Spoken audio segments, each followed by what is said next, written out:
నమస్తే, welcome to Andhraprabha. This is Tejaswi.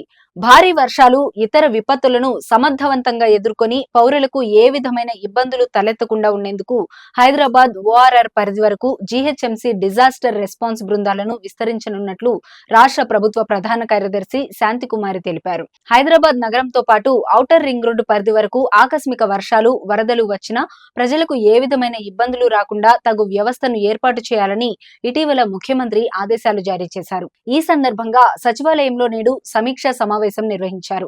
ఇప్పటికే GHMC పరిధిలో 30 డిఆర్ఎఫ్ బృందాలు పనిచేస్తున్నాయని, వీటికి తోడు మరో 15 బృందాలను అదనంగా ఏర్పాటు చేసి వీటి సేవలను ఓఆర్ఆర్ వరకు విస్తరించనున్నట్టు వెల్లడించారు. హైదరాబాద్ పరిధిలో పెద్ద సంఖ్యలో ఫార్మా కంపెనీలున్నందున కెమికల్ ఫైర్ ప్రివెన్షన్ కు ప్రత్యేక శిక్షణతో కూడిన ప్రత్యేక బృందాలను ఏర్పాటు చేయాలని శాంతికుమారి సూచించారు. విపత్తులు వచ్చినప్పుడు ఎన్డీఆర్ఎఫ్ విభాగంతో సమన్వయంతో పనిచేయాలని సూచించారు.